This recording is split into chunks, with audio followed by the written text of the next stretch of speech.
What up, what up? Welcome back to the channel. On my second coffee. Welcome to my channel. And Internet Computer Protocol. We are the best technology in the world. I appreciate everybody at Definity for all the hard work, the community for all the support. Almost at 500 subs. I think we're 490 or so. But last couple videos I talk about the 5-year strategy, $5 a day, every single day for 5 years. But the maximum locked neuron staking time frame is 8 years. And so if you want to be able to pull your cash out right away, you wouldn't lock your ICP at all. So if you want to do $5 a day for 5 years or less, and you want to be able to cash out the gains over the next year, 2, 3, 4, 5, then just leave the ICP in your network nervous system main ledger account. But if you can afford to invest from 15,000 to 20,000 US right now, you could buy that amount of ICP worth and value and lock that up and stake it for 8 years, which gives you the maximum return on investment percentage for governance reward, automated governance reward, at something like 13-14% interest, or about 1 ICP a day. So I would personally, and have personally,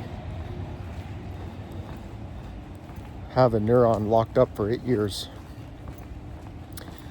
And at the end of the year, 365 tokens times 100 times $100 price of ICP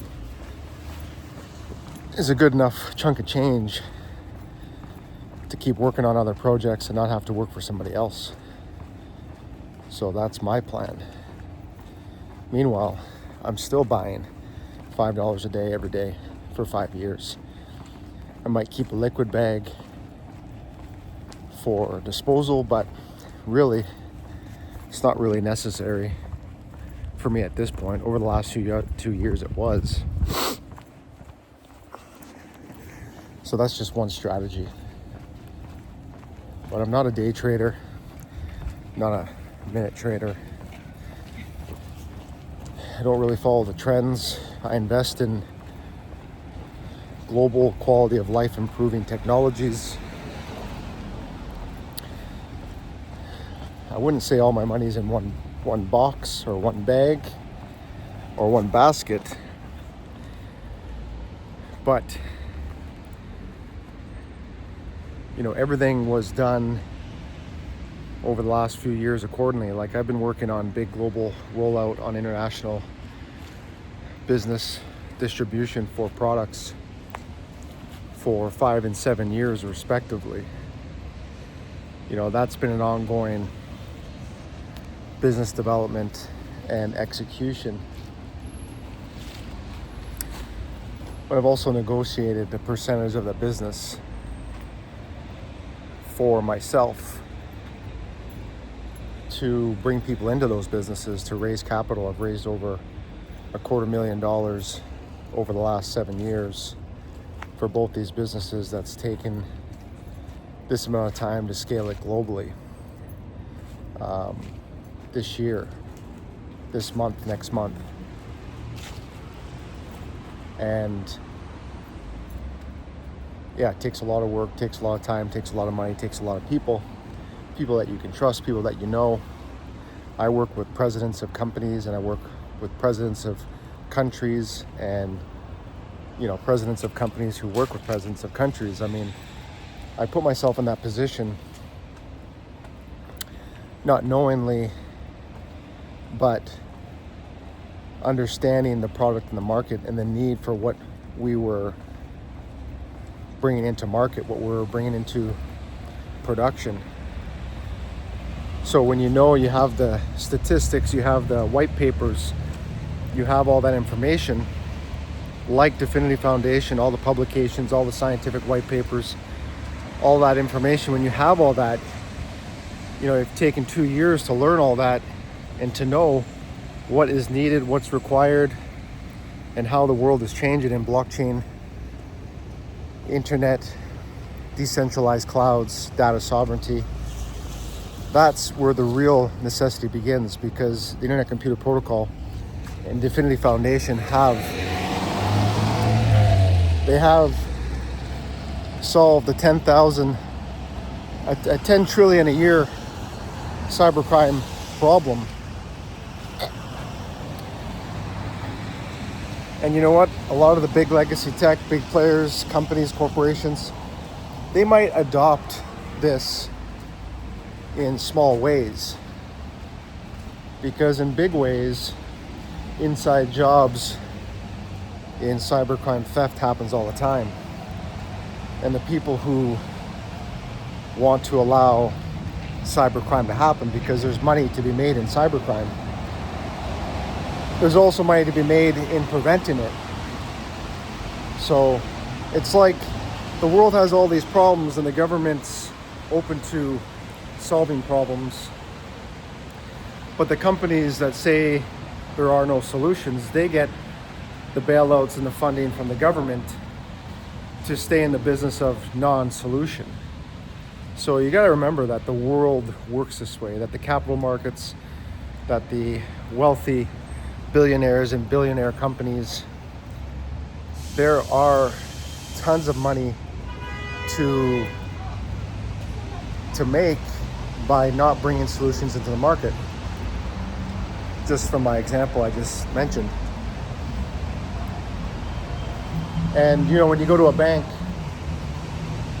and people get bank training, the employees, the tellers, they also train you on how to respond and react when you have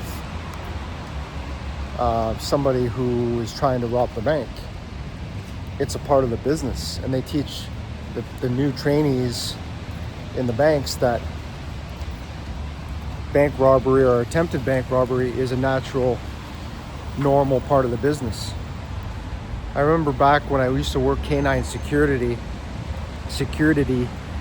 and my boss had his dog, and he would go and do his banking every Friday with this big King Shepherd. And 3 months went by, and the manager of the branch came out and said, ever since you've come in to do banking with your dog and your uniform, our attempted bank robbery or threat has been 0. And so that branch manager wanted to hire him, and then ended up talking to the regional manager, and they wanted to get a dog and a canine security guard at every branch in the city. So he had a contract in hand for a big bank to have 20 guards and 20 dogs, fully contracted, trained and ready to go. And literally days before the contract was set to start, the head of security global came into town and basically told him that there is no contract because bank robbery, bank theft is a natural part of the business. It's a part of the banking business, and that they have to have a global standardization, that if every bank here has a guard and a canine, that every bank in the world under that brand name has to have a standardization and a guard and a dog at every bank everywhere in the world. And that just wasn't happening, wasn't possible, wasn't going to happen. So there are some big players in the world that rely on crime or theft as part of a collaborative insurance tactic. I mean, the insurance companies exist for these certain reasons, and they make money hand over fist as well. So yeah, just basically you got to open your eyes to the world of business and understand that data sovereignty is a great thing. Decentralized cloud service is a great thing, and it doesn't need to be adopted to the fullest extent, and it's never going to happen that way. It's just going to happen slowly over time. Every year there's going to be a new slow adoption, which is going to drive the price up, especially when AI starts consuming computation cycles and ICP tokens. So that's the play. The play isn't that every country, every government's going to use this, like they're buying Bitcoin or holding Bitcoin or buying Bitcoin as the perfect money or storage of value that we're seeing today. But we're going to see adoption for those companies and corporations that move their Bitcoin to chain key Bitcoin on the Internet Computer Protocol, because it's going to save them millions of dollars, bypass different layers of custodians, and save millions of dollars in transaction fees and near instant finality. So we're just out to take a small portion of the pie here. A small portion of the pie in a $1 trillion market is good enough. So yeah, the reality is it's not going to be it's not going to be a total hostile takeover, or we're not going to see massive partnership announcements. We're going to see people, companies, corporations adopting and scaling Internet Computer Protocol quietly behind the radar, and the public is not even going to know that it's being used. You're not even going to know that you're on the Internet Computer Protocol. And that's the beauty of innovative technology, is that it gets used and adopted at the rate it's supposed to. Not when you want to, not when the markets want to, not when the retail investors want it to, not the most social or vocal or loud influencer or X account. So you got to remember, just have a strategy, think about it, buy into it, stick around, enjoy the community, share the memes, and get to know the community, support their projects, and we'll see you in 5 years. Actually, we'll see you in the next video.